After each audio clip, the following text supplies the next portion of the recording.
Kita langsung minta tanggapan dari Mas Burhanuddin. Kami ingin tahu kalau pengamatan Mas Burhanuddin dengan syarat yang tadi kriteria yang sudah disebutkan oleh Bang Willy maupun juga Kang Pipin. Kira-kira cawapres seperti apa yang dibutuhkan oleh Anies Baswedan? Dari AHY, AHR, atau jangan-jangan ada nama lain yang masuk, Mas Burhan?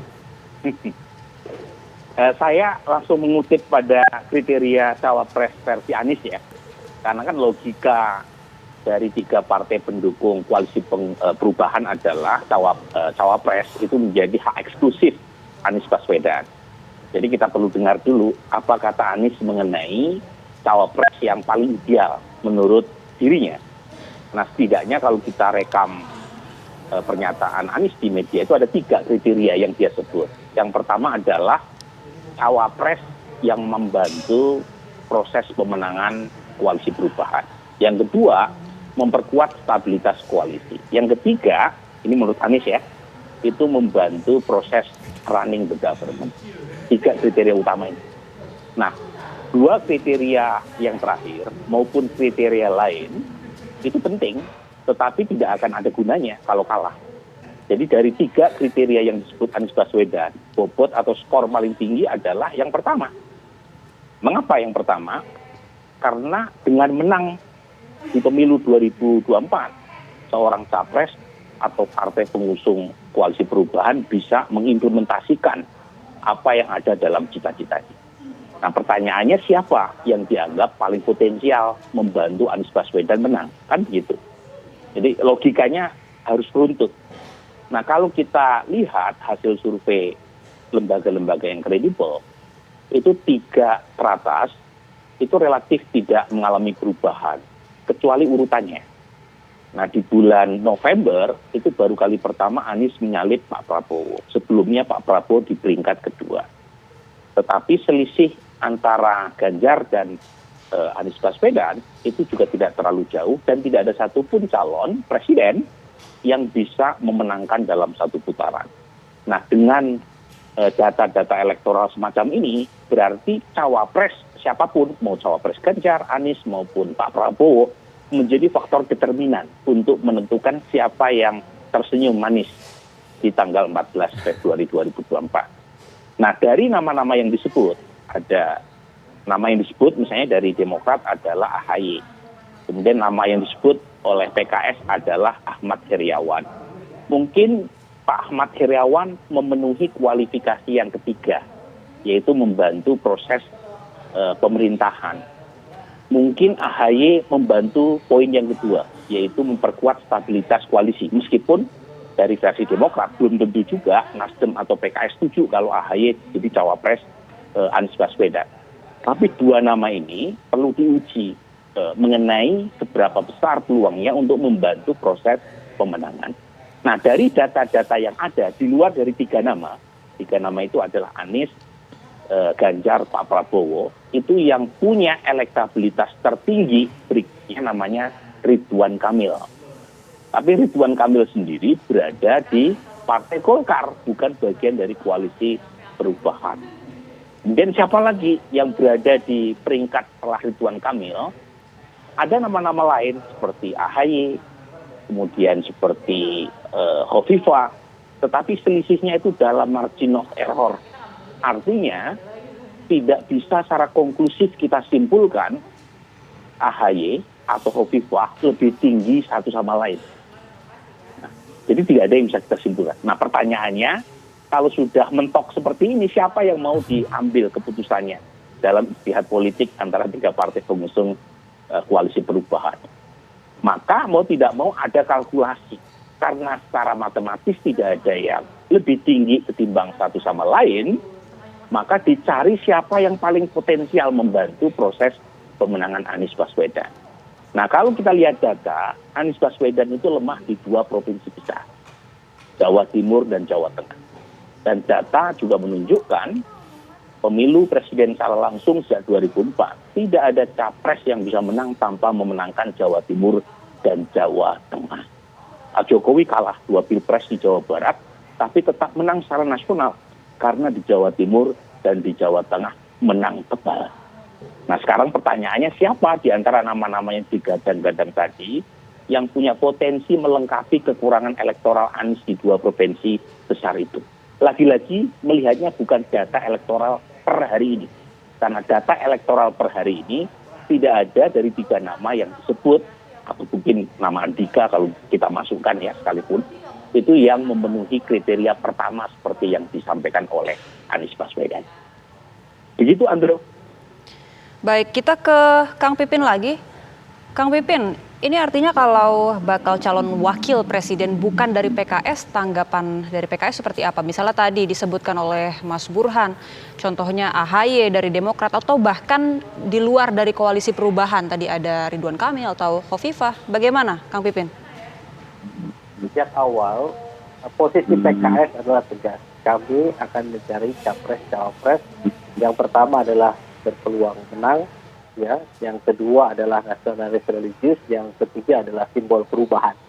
Jadi kami sampai saat ini konsisten. Itu yang menjadi acuan PKS, ya, berdasarkan hasil musyawarah majelis syuro. Jadi kami tidak akan ngotot-ngototan atau saling tarik menarik siapa gitu. Kami fokus di 3 kriteria.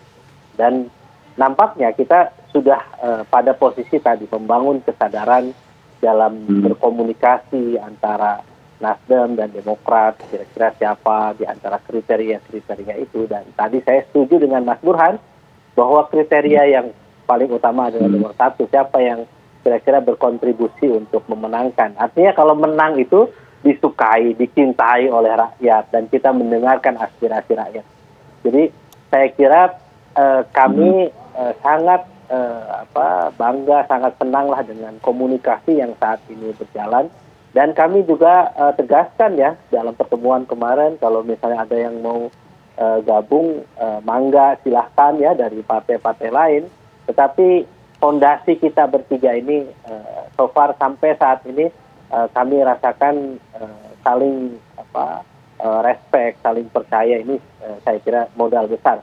Dan juga termasuk bagaimana kami berkomunikasi dengan Mas Anies, dengan tim yang saat ini dibentuk di tim kecil, sangat produktif ketika membahas bagaimana platform ke depan yang harus kita bangun, visi, misi, program yang harus kita wujudkan ke depan, ya, bagaimana strategi pemenangannya, kemudian desain pemerintahannya seperti apa. Dan ini sangat luar biasa ya, kami optimis ke depan ini menjadi partai koalisi yang pertama untuk bisa running. Mudah-mudahan dalam waktu dekat kita menangkap aspirasi masyarakat Indonesia bahwa kita bukan partai politik yang hanya sekedar cawe-cawe, tapi kita ingin fokus bagaimana agenda-agenda perbaikan bangsa ke depan, agenda perubahan itu dibawa, diusung oleh kami bertiga atau dari yang lainnya.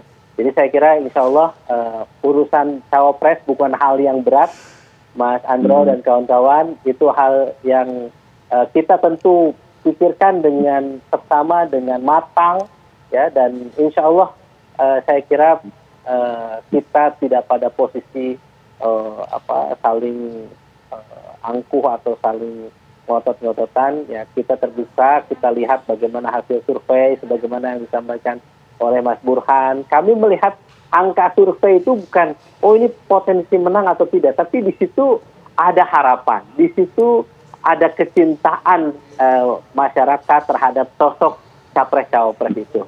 Dan selebihnya saya kira kita tentu akan melihat bagaimana agenda perubahan yang kita bawa ke depan, change and continuity, bagaimana kita ada perubahan tetapi juga ada keberlanjutan. Jadi tidak perlu khawatir, saya kira para pendukung pemerintah, PKS juga sebagai partai oposisi, dipahami partai oposisi yang kritis, konstruktif. Kalau misalnya bagus, kita akan lanjutkan. Kalau misalnya tidak bagus, tidak pro rakyat, kita akan perbaiki. Jadi insya Allah ini kapal besar ini mudah-mudahan akan segera berlayar, ya. Mudah-mudahan kami juga sedang menyiapkan bagaimana strategi nanti ke depan deklarasinya dari pusat, kemudian nanti wilayah, daerah-daerah.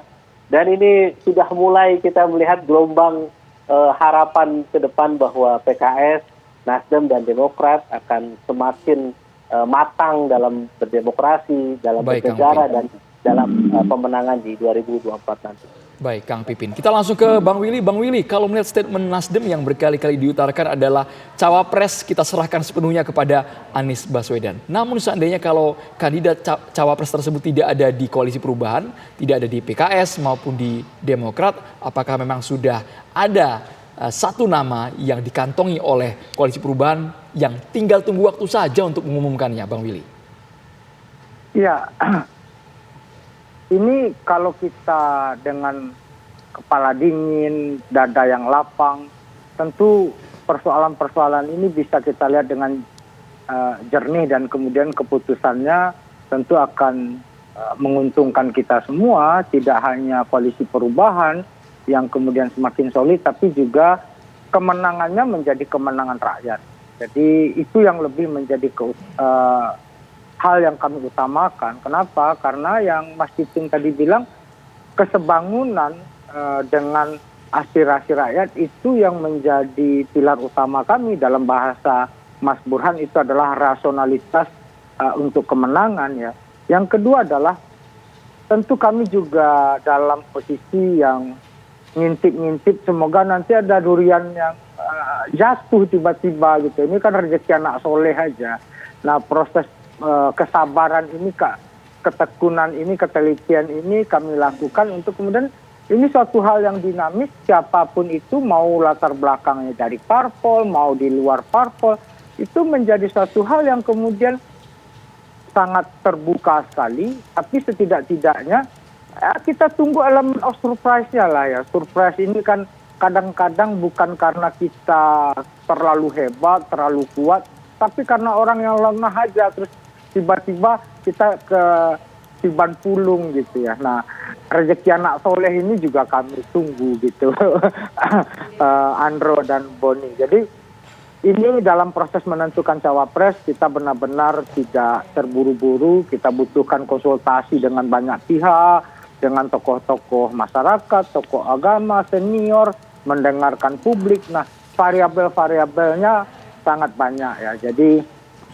tidak hanya semata-mata variabel kuantitatif, tapi juga variabel kualitatif. Nah, realitas ini yang kemudian kami dengar, kami berkeliling, itu juga bagian dari proses menjajaki untuk kemudian mendengar masukan-masukan dari tokoh-tokoh banyak sekali, siapa yang kemudian sebaiknya mendampingi Mas Anies, kekurangan, kelebihannya juga kami konsultasikan. Jadi proses urun rembuk ini, proses berdialog ini tidak hanya di lingkaran tim kecil Koalisi Perubahan, tapi kami buka selebar-lebarnya untuk kemudian bagaimana memang pasangan calon yang kami usung ini adalah kehendak kita bersama, adalah gawean kita bersama, sehingga dia kita perjuangkan secara bersama-sama.